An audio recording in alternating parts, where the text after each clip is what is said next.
Hello everyone, welcome to Full Moon Movies. Eastern Promises is one of those films that doesn't announce itself with noise or spectacle, but instead it pulls you inward quietly and relentlessly until you realize you're standing at the edge of something morally corrosive. Watching it today in its 4K presentation, the experience feels even more intimate and unsettling because the film has always thrived on detail. Faces held just a bit too long, silences that say more than dialogue, and violence that arrives not as release but as consequence. The story begins with an act of loss rather than action. A teenage girl dies in childbirth at London hospital, leaving behind a newborn baby and a diary written in Russian. Naomi Watts Anna, a midwife whose compassion is both her strength and her vulnerability, becomes the audience's entry point into a world she does not understand. Her decision to trace the diary's origins is not driven by heroism in the conventional sense, but by moral discomfort, the kind that comes from witnessing something terrible and feeling unable to look away. Now, this grounding is crucial because Eastern Promises is not a gangster film that glorifies power. It's a film about systems that consumes people, often quietly, and the cost of brushing against them. As Anna's search leads her into London's Russian underworld, the film introduces Viggo Mortensen's Nikolai Luzhin, a driver and a fixer whose calm presence immediately feels deceptive.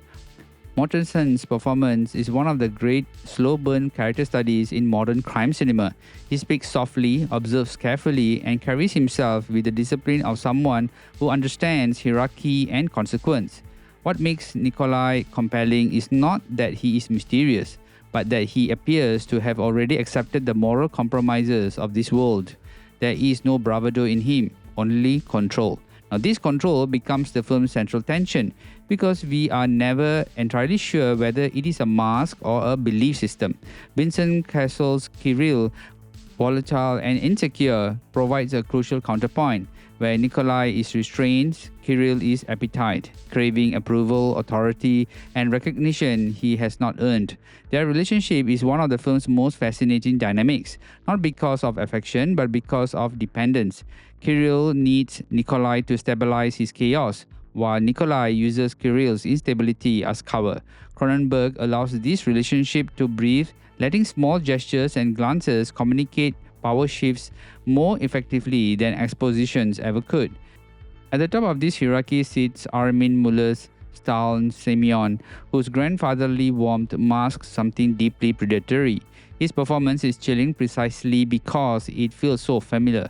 He smiles, easily tells jokes, and dispenses advice, all while maintaining absolute control over the lives beneath him. Now, the film never needs to announce his evil, but it simply shows how effortlessly he normalizes it. In Eastern Promises, power is not really loud. It is administrative, ritualistic, and disturbingly polite. Cronenberg's direction is deliberately restrained. Known for his body horror and transgression, here he channels that sensibility into something colder and more observational. Here, violence, when it occurs, is not stylized for pleasure. It is abrupt, awkward, and often humiliating. The infamous bathhouse sequence remains one of the most harrowing fight scenes ever filmed, not because of its choreography, but because of its vulnerability. Naked, exposed, and outnumbered, Nikolai's body becomes a site of survival rather than dominance. Every cut feels invasive, every movement feels desperate. In 4K, the scene is almost unbearable, not because it is sharper, but because it's clearer. There is nowhere to hide from what the film is showing you. The tattoos that cover Nikolai's body are another example of Cronenberg's fascination with flesh as text. Now, these markings are not decorations, they are biography, status, and sentence all at once. In the 4K restoration, their texture and age becomes more apparent, reinforcing the idea that identity in this world is something carved into you and not chosen. Now, the body remembers everything even when the character refuses to explain it himself. In this movie, Naomi Watts' performance deserves special attention because Anna is not a traditional thriller protagonist. She does not become tougher or more ruthless as the film progresses. Instead, she becomes quieter, more aware of her limitations. Her strength lies in persistence rather than confrontation. She asks questions, she listens, and when she realizes how dangerous the answers are, she still refuses to abandon the child at the center of the story. Now, this moral through line gives the film its emotional anchor and prevents it from collapsing into nihilism.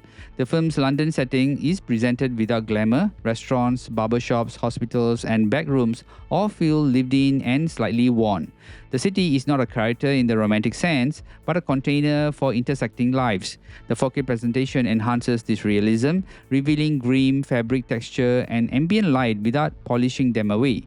Grain is intact, shadows are deep but readable, and skin tones remain natural, which suits a film so concerned with physical presence. The score, sparse and somber, works in tandem with the visual rather than competing with them. Silence is often more important than music, allowing the scenes to breathe and discomfort to settle. Dialogue is economical, and when characters do speak, their words carry weight because they are rarely wasted. Now, the 4K release feels particularly appropriate for Eastern Promises because this is a film that benefits from careful presentation rather than visual exaggeration. The restoration respects Cronenberg's restrained aesthetic, preserving contrast and texture while offering improved clarity. The sound design remains grounded, ensuring that the film's tension comes from performance and atmosphere rather than sonic assault. Supplemental materials contextualize the films as a pivotal moment in Cronenberg's career, where this thematic obsession merged seamlessly with genre storytelling. Now, upon its original release, Eastern Promises was critically acclaimed and earned Viggo Mortensen an Academy Award nomination, but its legacy has grown stronger with time. In an era saturated with crime dramas that chase shock value or ironic detachment, this film stands apart from its seriousness of purpose.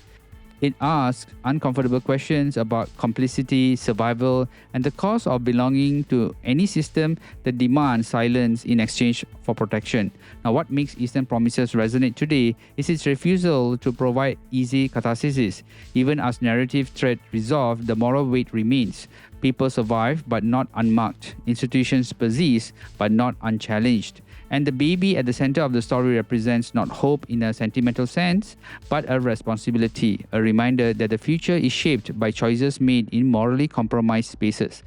Seen in 4K, Eastern Promises doesn't feel like a film polished for modern tastes. In fact, it feels like a film clarified its intent, sharpened rather than softened. It remains a powerful example of how genre cinema can be both gripping and deeply unsettling, and why David Cronenberg's quieter films often linger longer than its loudest provocations. Now, this is not a movie you watch for comfort. It is one you return to for its honesty, its discipline, and its unflinching look at the cost of looking the other way. Now, this movie is a must-watch.